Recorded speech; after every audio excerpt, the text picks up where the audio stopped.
Of all the animals in the world, there are some that really stand out. That we think are special. We find them undeniably, almost unbearably cute. Millions of us watch these animals online. But behind every feature we love so much, that big round head, surprising sounds, super cool, or those wide eyes, is a secret survival strategy.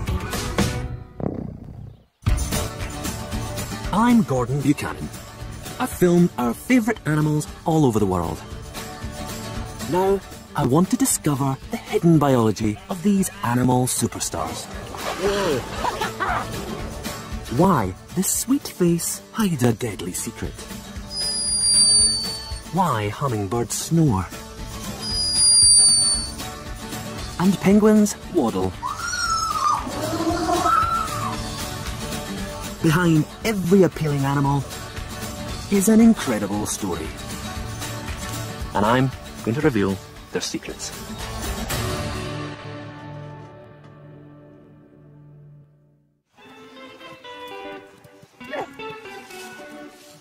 If you took a poll of the top 20 animals on the planet, I reckon these guys would be right at the top.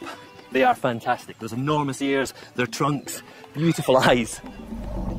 I just love them. But we've all got our own favourites. Animals we find irresistibly appealing. Hello. How are you doing? Sometimes we fall for the sounds they make. Is that an invitation for me to tickle you? It is. It is.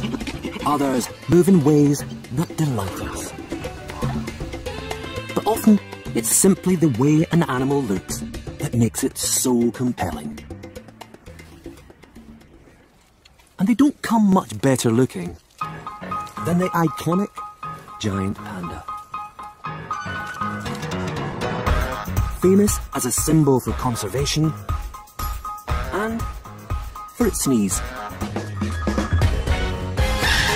Maybe you were one of the 200 million people that watched this online. Our monochrome love affair began in the 1970s, when China gave the first pandas to the Smithsonian Zoo. And just last year, their newest baby had over 2 million visitors, all desperate to get a glimpse. I've come to meet the little crowd pleaser. Hello, Bobo. You really are the most adorable panda in the world. Pandas really have to be one of the most recognisable animals on the planet, and arguably one of the best loved. They are an extraordinarily good-looking animal. Now, pandas aren't the biggest of bears. If you want overall size, you have to look at brown bears or polar bears. But look at the size of that head. It is much bigger, much rounder than that of any other bear. And it's that beautiful big face that really stops them looking like a predator. Makes them look less threatening. And when you look into the face of a panda, you don't feel any threat at all.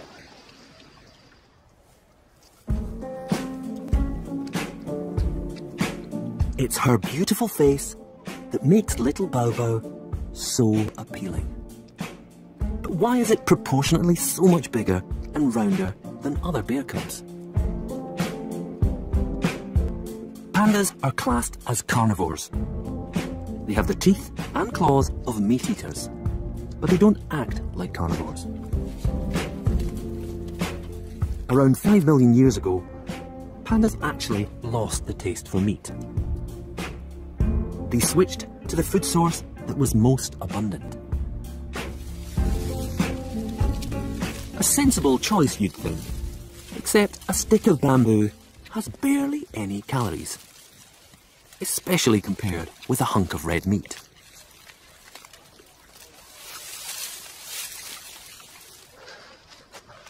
So the panda is a carnivore that has gone vegetarian, and it has chosen one of the toughest food sources around. This stuff, bamboo. They don't just eat these nice leaves, which, to me, pretty unappetizing. They will grind and pulverize even the thickest stems. Oh my goodness. You get into this stuff, look at all those splinters. A bear like the highly carnivorous polar bear can survive for days and days on a single kill, but for a panda to get enough calories to survive just eating this, they have to eat for, wait for this, 16 hours a day. Breakfast, lunch and dinner is bamboo. So to cope with the challenges of a bamboo diet, the panda's body has had to change, adapt and evolve to deal with it. Their stomach lining has grown thicker to deal with all those splinters. But it's the skull that has changed most dramatically. Just looking at this skull, you can see that it's unlike the skull of any other bear. The bone itself is much denser, thicker and wider, and that allows these huge jaw muscles to attach. This gives the panda a stronger bite force than a polar bear. And it's this bamboo diet that has created this massive head. A massive head that has such an extraordinary appeal for us. The irony is, when covered with fur, this mass of muscle and bone looks like a teddy bear. And Bao Bao's markings only make her more appealing.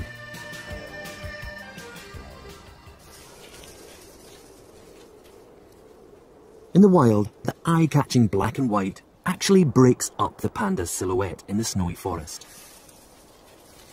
and makes the eyes look bigger, more threatening to rivals and predators. But the illusion has the complete opposite effect on us. So why have we fallen for these oversized features? Well, bizarrely, it's all down to our own biology. Big eyes trigger exactly the same emotional response in us as when we see the panda's oversized head. And that's really because of the way that we respond when we see our own babies. We're all born with these big heads and big eyes. And when we see those features, our nurturing, caring instincts spring into action. At the sight of Bao Bao's big, baby-like head, blood rushes to our midbrain, part of the brain's pleasure center. A flood of dopamine is released, one of the hormones produced when we fall in love. This chemical reaction creates emotions. It's what makes us go all gooey. Psychologists call it the cute response, and the cute response is so powerful, primitive and deep-rooted that it can be triggered when we see those features in other species, in animals. Our love of the panda is down to our evolutionary hardwiring. We just can't help it.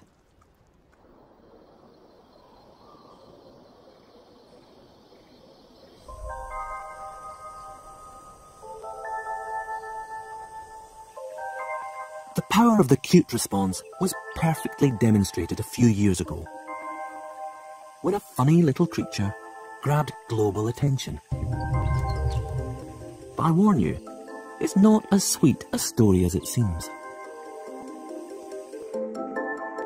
A video of a ticklish slow loris took the internet by storm. 6 million hits. We couldn't get enough of this wide-eyed little gremlin. For loris expert Anna Nikaris, the overnight celebrity came as a bit of a shock. Slow lorises are very rare in the wild, and so until about 10 years ago, hardly anyone had heard of a slow loris, and then they became one of the most popular animals on the internet. For many people, a slow loris is a quintessentially cute animal. Its head is like a little round ball on top of a round body, and it's just got a really sweet, innocent, cute face. But like the panda, it's the loris's biggest feature that makes it so appealing. Its huge eyes. They send our acute response into overdrive.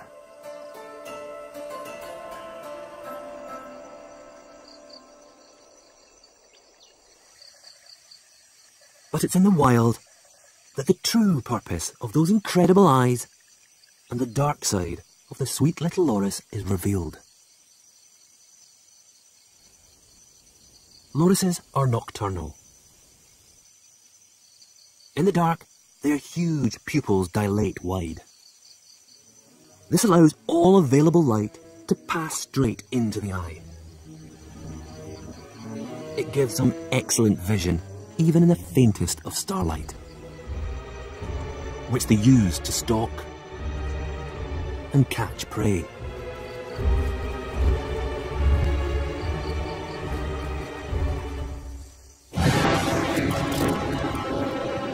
They may look really cute, but when they grab their prey, they're very vicious, and the first thing they do is shred its head off, and very proudly they lick it like a little lollipop and eat the entire thing, all the wings, all the bones. And their appetite isn't limited to insects. This loris has set its sights on a roosting bird.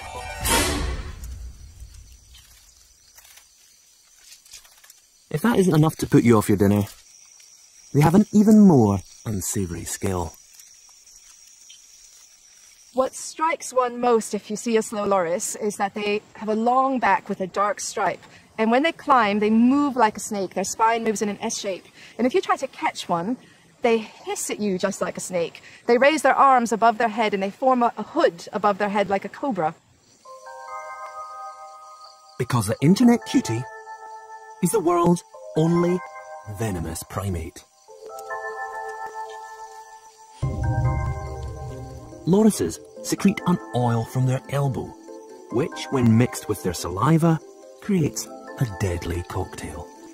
We know people who've lost half a limb, who've lost fingers, people who've nearly died, and people who have died from their bite. So it's an animal you don't want to mess with, despite the fact it looks so appealing. So probably best not to tickle one then. In the case of the slow loris, our instinctive acute response is actually misleading us. We see those big eyes, we imagine the loris is completely harmless, we want to care for it, we even want to own one as a pet.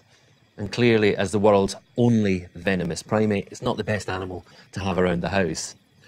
It's illegal to buy lorises, but the demand is so high caused by these videos that lorises have become extinct in many of their jungle habitats. It's a cautionary tale that cute can be a curse.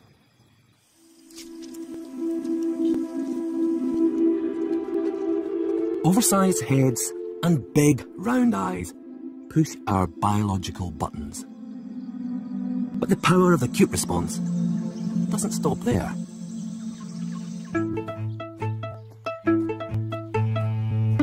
I'm on my way to meet another animal favourite that proves that almost any feature can be a trigger, as long as it's big enough.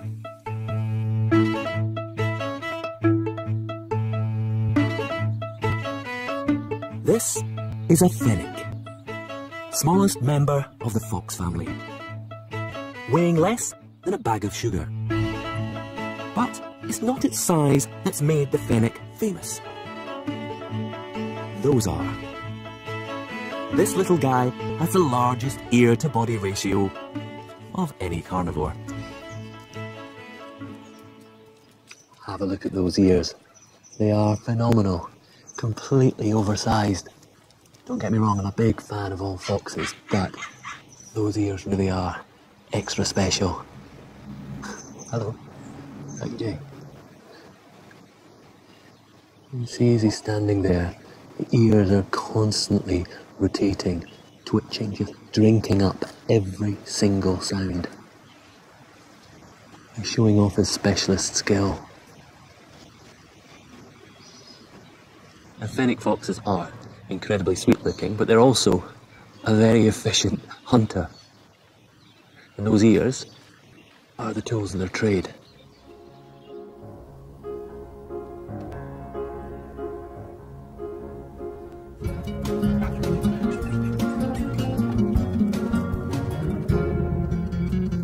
Fennec foxes live out in the shifting sands of the Sahara. In miles of open desert, finding anything to eat can be difficult.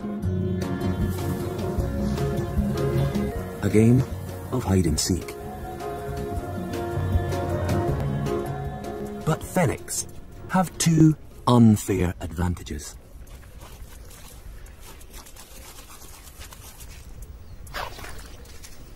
Those huge ears act like amplifiers. They gather all the sound and channel it towards the inner ear. Their hearing is so pin sharp, you can hear things that I can't hear. And it's said that they can hear a mouse's heartbeat underneath the sand. Quite incredible. Okay, perhaps you might expect excellent hearing from a set of ears that big. But they have another, even more specialised role. It's not unusual for the temperature to reach 50 degrees in the Sahara. Too hot for most small mammals. But the fennec fox is different, aren't you? You can actually see when I hold him against the light, you can see the blood vessels through his ear. The skin is so thin that the heat from the blood is lost into the air. And this cooling of the blood, it allows him to keep his core temperature at a safe level. It's what keeps him alive. So in fact, each ear is a radiator, which is a critical survival tool for this fantastic desert-dwelling animal.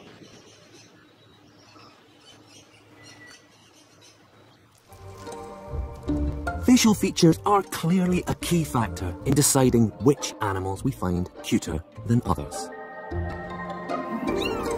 But there's one last physical attribute that tops them all.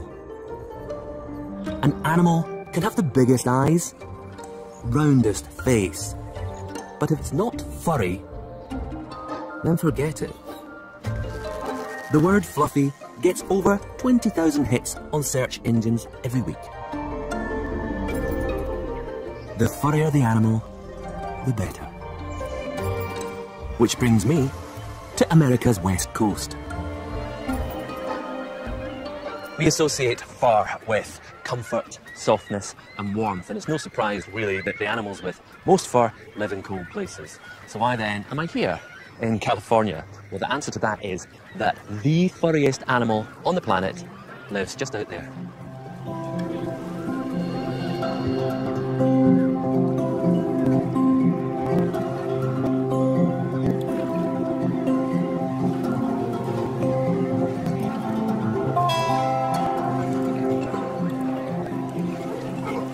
Whoa! Okay, there we go. Just in front of me, I can see the faces of what I'm after. Sea otters. They have to be the most charming animal on the water. I mean, just look at them. That lovely round face, long whiskers. That one's looking a bit slick with all the water. So there's another one that's fluffing itself up a bit. I've got round about 5 million hairs on my body. A sea otter has up to 800 million hairs on its body. That's round about 1 million hairs per every square inch. That is an astonishing amount of hair, and that's what makes sea otters the furriest animal on the planet.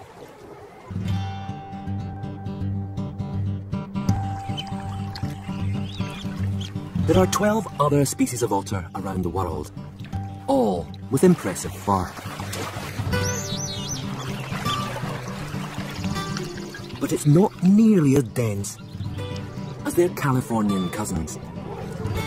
So just why is a sea otter so furry? Sea otters spend 95% of their lives in the water. The ambient temperature is really quite warm, but the water itself is quite chilly, maybe around about 10 degrees. If I fell in there, I probably wouldn't last that long. Other sea creatures like sea lions, walruses, they've got blubber. It's this thermal layer that protects their bodies. Sea otters don't have the luxury of blubber, but what they do have is fur. Lots and lots of fur. What we see are the long, tough guard hairs. They provide a barrier, but aren't completely waterproof. Below is the otter's secret weapon. A dense, soft underfur. By rolling, rubbing and fluffing, they push and trap air in between their fur fibres, which stops cold water ever reaching their skin. But a sea otter's coat is more than just a dry suit. It plays another fundamental role in their survival out at sea. Sea otters are the most recently evolved marine mammal, and so they're not as fast as seals and sea lions in terms of their ability to catch, swimming fish. Here in California, they eat somewhere between 60 and 65 different species of prey items, typically crab, sea urchin, clam, mussel. One of the adaptations that sea otters have for eating these hard-shelled prey items is that they're tool users. In some cases, it's as simple as picking a rock up off the bottom of the ocean and cracking clams or mussels. But in other situations, it can be much more complex. We've seen otters that use things like bottles as either a hammer or an anvil. They might bang hard-shelled items against docks or boats. Clever stuff. But what's truly ingenious is how the fur comes into play. Using a tool in the middle of the ocean would be almost impossible, but all that trapped air makes the otter buoyant, and its stomach a floating work surface, from which they can consume up to 25% of their body weight in one day.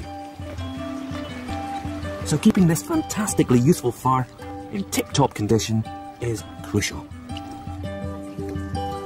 This pup will rely on mum to keep it warm, dry and afloat until it learns to groom for itself. But sometimes babies are orphaned or abandoned, and Carl and his team are called in. At the Monterey Aquarium Sea Otter Programme, Carl takes in pups as young as a day old. When we get a stranded pup, all we're trying to do is basically rehydrate the pups, start them on a bottle feeding formula. I should probably explain Carl's get-up. It isn't safety gear. This pup is about as dangerous as he looks. The mask stops the pup thinking Carl is his mother. If he's going to make it in the wild, then it's best he doesn't get too attached. To mimic the care that a pup would get from mum, Carl and his team run an otter salon. We start out with big, broad towels to essentially absorb most of the water. And once the fur is sufficiently dry, we'll start incorporating brushes. The brushes then allow us to separate the fur and get the airflow down into the underfur. It might take 10 or 15 minutes at a time. That would be one grooming session. And we're doing this continuously throughout a 24-hour period with the pups. It's a tough job, Carl, but someone's got to do it. Their fur is so dense that they essentially float like little corks at the surface of the water, and the water itself is not actually contacting the skin.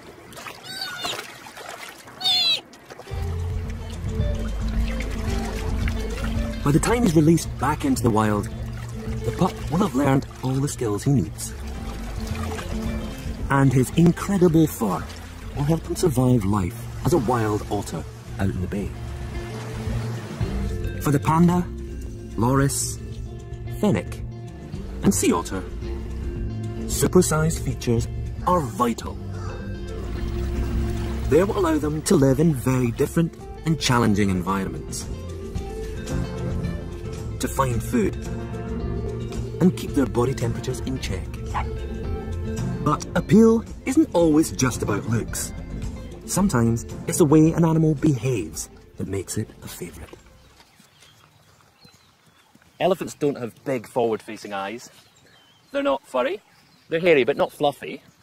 And I'd argue with anyone that says this isn't cute. So something else is going on here. Something else is triggering the cute response. And I think a lot of it is to do with that nose.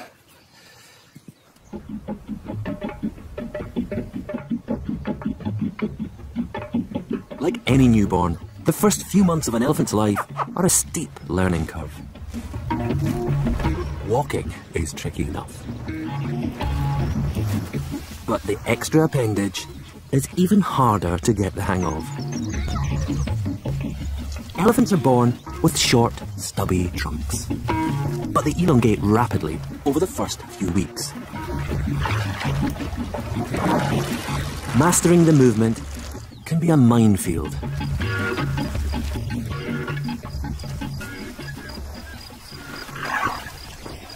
Baby elephants aren't born trunk trained for the first few months.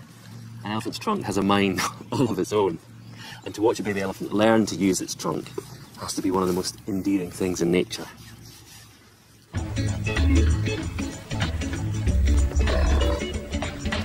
So why is a trunk so hard to get to grips with? Although we find the clumsiness endearing, for the elephant, this period of development is fundamental to their survival. Because the trunk isn't just any old nose. Elephants don't just use it to smell. It's a straw, a hose, a snorkel, and utensil.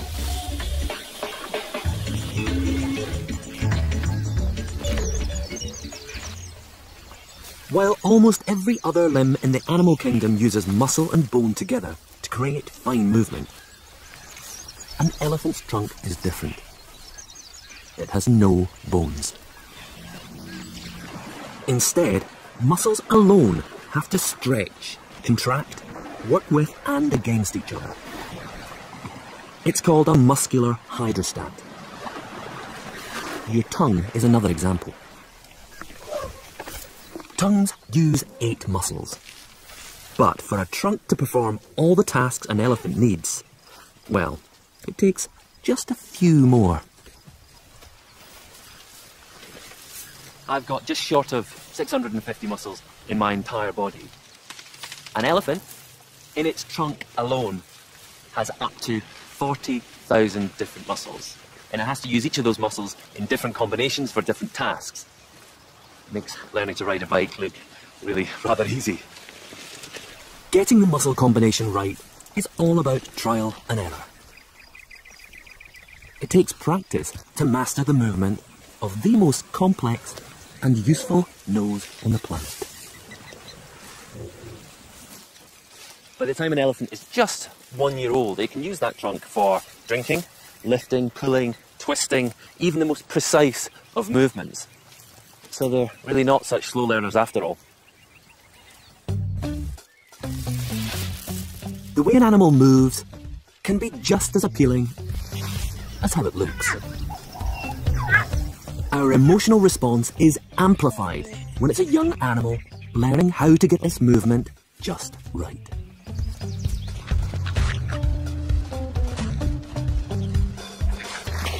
Clumsiness in babies of all species is another major trigger of the cute response.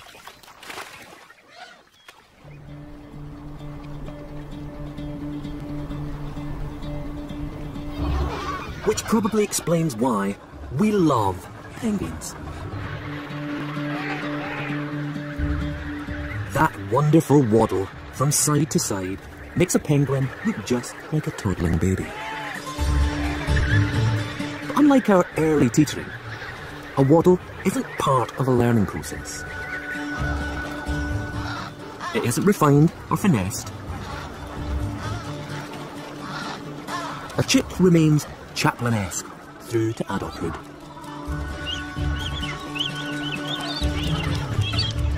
Most animals have evolved to get themselves from A to B efficiently. So why do penguins resort to waddling? Well, although they breed and bring up their chicks on land, most of their lives are spent in the ocean.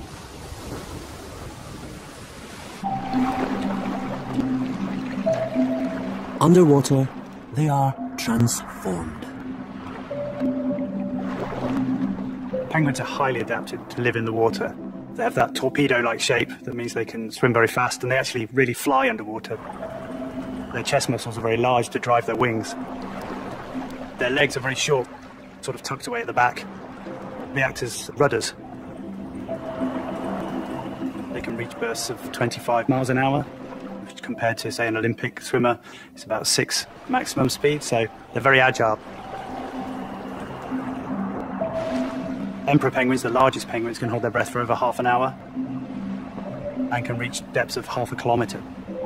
So they're very accomplished divers and very accomplished swimmers. Underwater, a penguin is a torpedo in a tuxedo. But on land, these fantastic adaptations prove, well, to be a bit of a problem. Short legs and big feet don't help cover distance. The waddle was written off as an evolutionary handicap. Scientists thought that waddling was very inefficient originally, because if you look at the energy consumption of penguins and their walking, it's very high. It was thought that the side-to-side motion was wasted energy. But then a study of penguin locomotion made a surprising discovery. By swinging their body weight over one foot, then using momentum to pivot onto the next, penguins barely use their leg muscles at all. So it looks very inefficient, but it can actually recover 80% of the energy it's using for each stride for the next one. So it turns out that it's the best way to get about. If you aren't built to walk, then waddling isn't a bad solution. Imagine this is a penguin waddling. Rather than moving forward and using energy to pick up legs and feet, the penguin swings from side to side. Each swing stores up energy for the next swing. That way, penguin can use momentum and gain ground. Waddling might not be the most elegant way of moving around, but a penguin's ability to waddle allows it to survive under the water and on land. And penguins aren't the only animal whose iconic movement hides a surprising secret.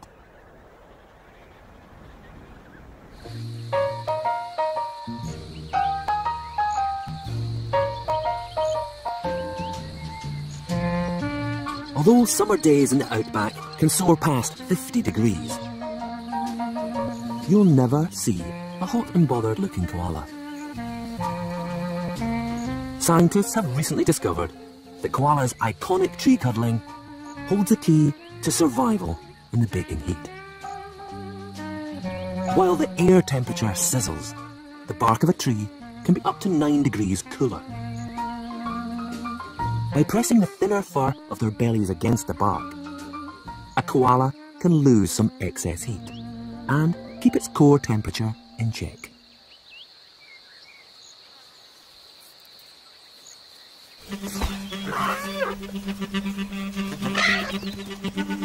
We find weird and wonderful movements incredibly appealing.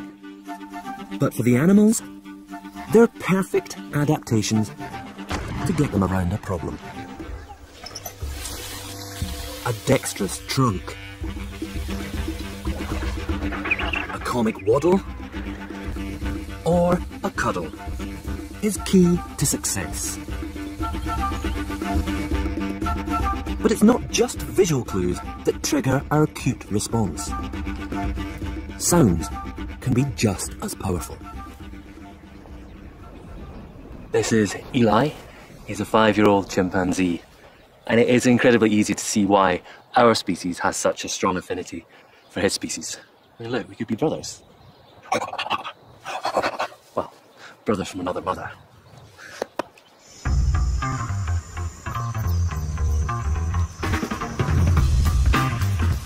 The mannerisms and expressions of apes make them a firm favourite. We are so alike. And there's one particular behaviour, a sound that we share. It's recently piqued expert interest. A troop of chimpanzees is just like any human family. they hang out, play, and they laugh.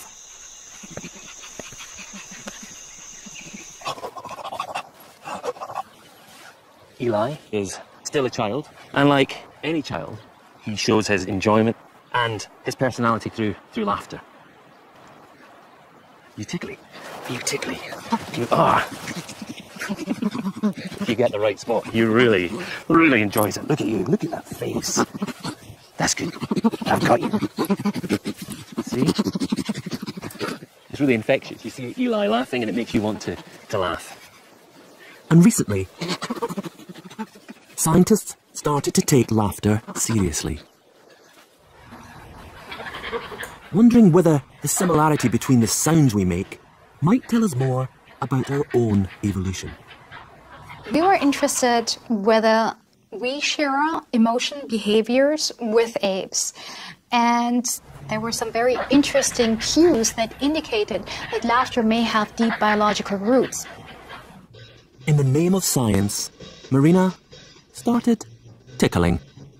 She collected footage from chimps, orangutans, and gorillas. We recorded these sounds and used then these sounds in order to conduct a systematic acoustic analysis.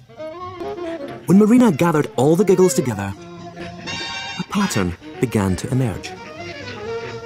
The apes furthest away from us on the evolutionary tree, orangutans and gorillas, made a very simple sound when tickled. But tickling our closer cousins, chimps, produced a more complex laugh sound. Due to this matching, we could conclude that these vocalizations that we examined were laugh vocalizations, and that apes produce laughter, and that laughter is at least 13 to 16 million years old. Bonobos, who are the most similar to us genetically, also had the most human-like laugh. Marina's findings show that laughter has evolved with us. You can see when Eli laughs, he laughs like this. So he's using his outward breath and his inward breath.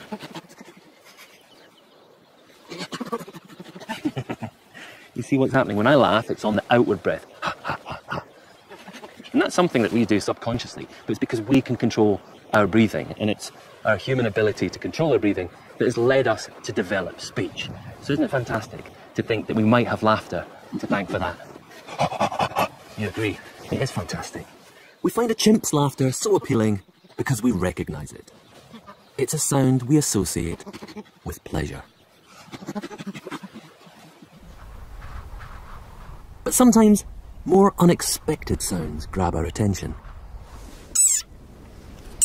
Like this desert rain frog.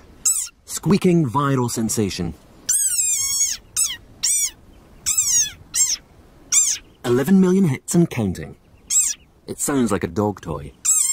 But actually, this is a sonorous war cry of a very angry frog. Ferocious. And there's another animal who became an internet celebrity by making an even more surprising sound. A scientist in Peru captured this, escaping from the tiny body of a sleeping hummingbird. A high-pitched but unmistakable snore. Hummingbirds are loved for their beauty and speed, but this one was behaving a little bit like a human. The perfect cute response trigger. But was the online fame deserved? Is this bird really snoring?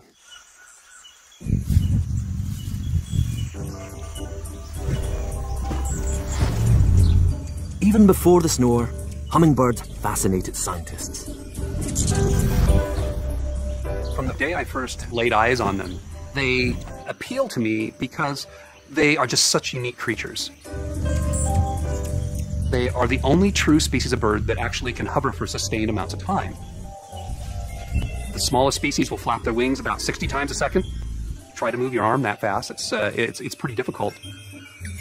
The smallest hummingbirds weigh as little as 2 grams, which is less than a paperclip. This rapid movement is a lot to ask for such a tiny body. It uses up so much energy that a hummingbird needs to feed almost constantly.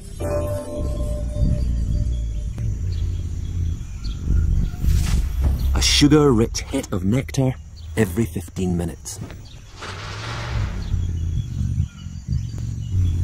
During the day, regularly sipping nectar gives a hummingbird enough energy to survive. But they can't do this for a full 24 hours. They need rest.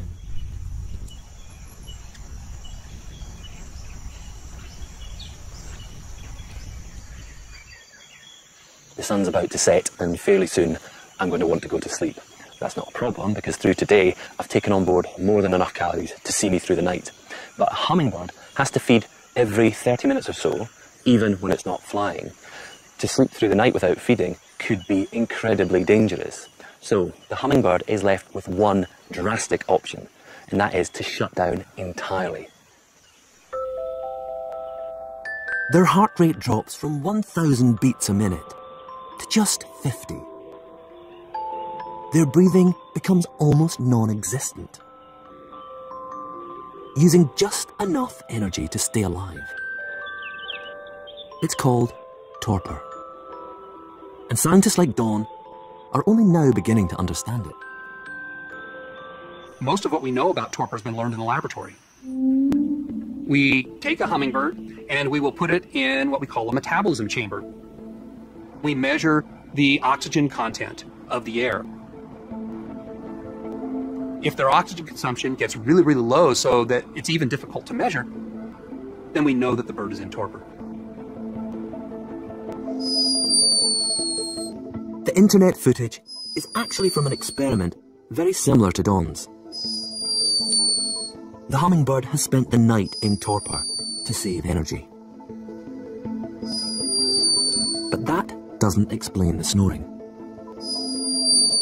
Sleep and torpor are very different. When we go to sleep, our lungs are still working, our hearts are still beating away, and we can wake up really quite quickly. But for a hummingbird to come round from torpor, it has to kickstart its entire body. It has to get its breathing and its heart rate back up to speed. Which is exactly what this hummingbird's doing. The sound is actually a byproduct of them gasping for oxygen, much like air rushing across, say, vocal cords would. Coming to with a snore of sorts. The very sweet side effect of a fascinating survival strategy.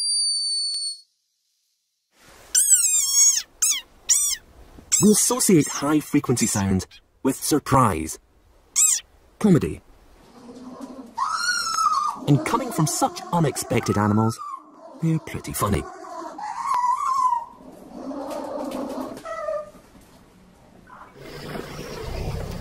But lower frequencies are proven to be soothing, calming, opposite but equally powerful effects. And it's this soothing quality that has brought us closer to one species than any other. This is an animal that we have an especially close relationship with. Cats have lived side by side with us, sharing our homes for thousands of years. There are an estimated 200 million pet cats worldwide, and over 2 million internet cat videos. I think it's fair to say we're obsessed. They tick all the boxes. Big, forward-facing eyes, furry, elegant movement. But the greatest appeal lies in the noise they make.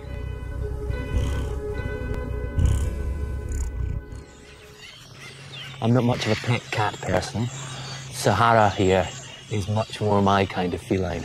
She is an 8-year-old cheetah, and she is absolutely beautiful. But she's also a very powerful predator. So I wouldn't quite want her sitting up on my lap, but just like a domestic cat, she also purrs. purring is a way of communicating. It's a way of a cheetah saying, I'm okay, I'm relaxed. And they do it when they're grooming, and they do it when they're with their cubs.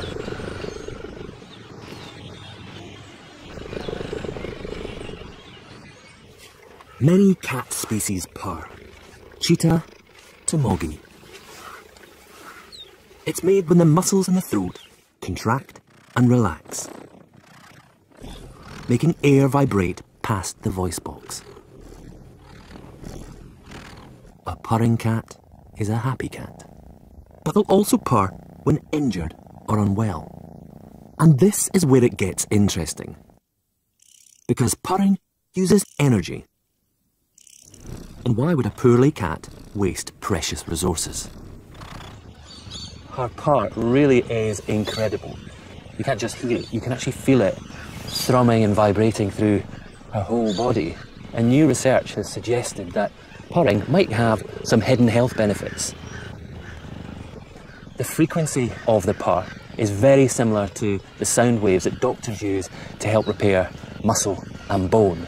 So, while she's resting, she could very well be giving her body a once-over. It's restoration.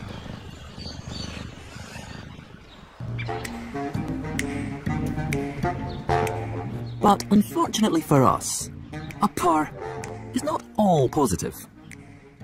Cats were first domesticated over 9,000 years ago, which means they've had plenty of time to get to know us. Perhaps too much time.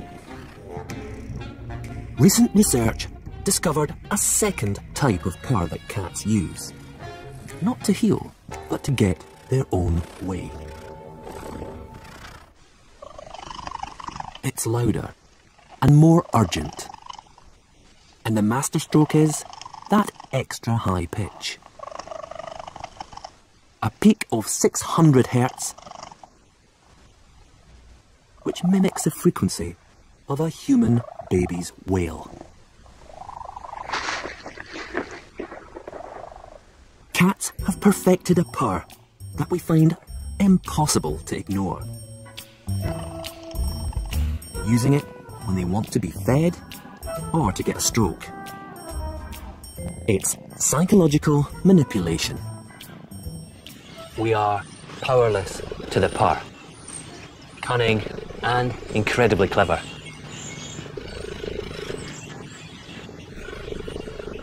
Whether it's a soothing purr, a massive head,